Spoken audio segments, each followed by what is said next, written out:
Hello के छ खबर आई होप सबैजना सन्चै हुनुहुन्छ। नमस्ते म देविका। आज भने सधैँ हिँडिरहने घुमिरहने देविका आज रुमभित्र पनि इन्जोय गरिरहेको छ होइन।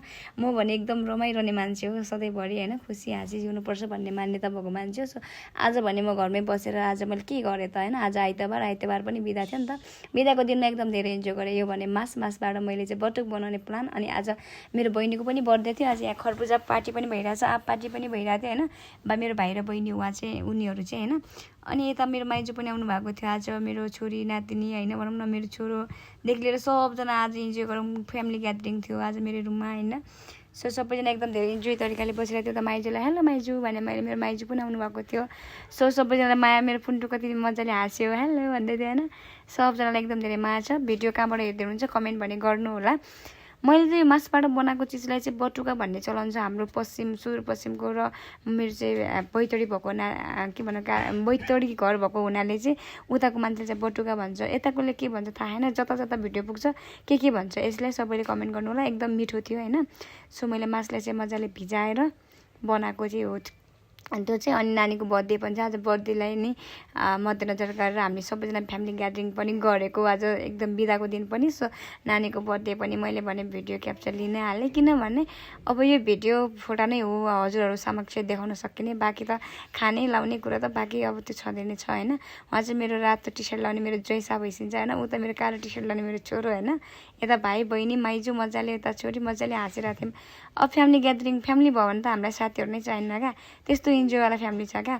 घरमा हुनपर्छ, त्यो पनि हामी मजाले दिन कटायौँ क्या। आज त एकदम रमाइलो तरिकाले दिन कट्यो क्या। अनि कति घुम्नु बाहिर मात्रै होइन, कहिलेकाहीँ त्यसो घरभित्रै पनि रमाउन सकिन्छ क्या साथीहरू। अनि आफूसँग जे छ त्यही कुरालाई भनौँ न प्रयोगमा ल्याएर जे आफूसँग छ त्यसै कुरामा खुसी हुनका लागि सानो खुसी नै धेरै ठुलो हुन्छ क्या। कि आफूले मन चाहिँ ठुलो हुनु पऱ्यो होइन त। अनि अरू कुरा खुसी भन्ने कुरा त मिलि नै हाल्छ। अब यता फ्यामिली ग्यादरिङमा मैले त्यहाँ बटुका रेडी नै भइसक्यो। यो भने मैले मास मजाले भिजाएर 1-2 घन्टा अगाडि भिजाएर होइन। अनि मिक्सरमा चाहिँ मजाले धोएर पिसेर अनि तेलमा तारेको चाहिँ हो होइन। यता नानीको बर्थडे पनि थियो नि त। अनि नानीलाई चाहिँ हामीले केक काट्नलाई भनेर के रेडी गऱ्यौँ। सो अब यता चाहिँ हामी केक काट्दैछौँ होइन। सो सबैजनालाई ह्याप्पी बर्थडे टु यु भनेर साथ दिन सक्नुहुनेछ।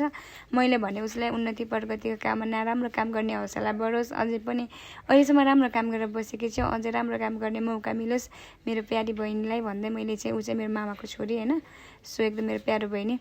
सो उसलाई चाहिँ मैले शुभकामना पनि दिएँ। म लगायत त्यहाँनिर हुने सबै भाइहरू छोरोहरू सबैले माइजूले हामीले शुभकामना दियौँ। उसलाई चाहिँ अब एकछिन टिका लाउनुपर्छ भनेको उसलाई चाहिँ एकदम मजाले स्प्रे उडाएर पनि खुसी बनायो होइन।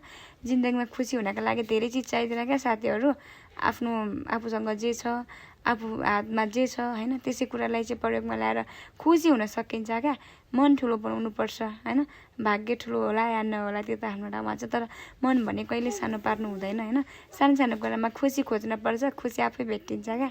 सो मैले भने उसलाई टिका पनि लाएँ होइन। उसलाई चाहिँ एकदम धेरै हाँसिरहेको थियो। उसले चाहिँ जिस्काइरहेको थियो के दिन्छ गिफ्टमा, के दिन्छ दक्षिणा भन्दा हाँसिरहेको थियो। अब मसँग जे थियो मैले उसलाई एकदम मायासँगै धेरै शुभकामनासँगै धेरै मिठो माया दिएँ होइन। सो उहाँ चाहिँ मेरो ज्वाइँ बिहेपछिको पहिलो भेट भन्नुपर्छ होइन। ज्वाइँ अगाडि नै बोलाउन कोसिस गरिरहेको थिएँ, बिजी भएर बोलाउन सकेको थिएन। आज ज्वाइँलाई पनि टिका लाएर उहाँलाई चाहिँ भनौँ न बहिनी ज्वाइँलाई टिका पनि लगाइयो भनौँ न। उनीहरू बिहेपछिको पहिलो भेट थियो नि त मेरो। सो त्यही भएर यता चाहिँ मेरो छोरोले आफ्नो कैसीलाई टिका लाउँदै थियो, बहिनी हो नि त। अनि चाहिँ रमाइलो तरिका एकदम इन्जोय भयो फ्यामिली ग्यादरिङ। हजुरहरू पनि रमाइलो गर्नुहोस्, माया बाँड्नुहोस् है त। Bye, see you.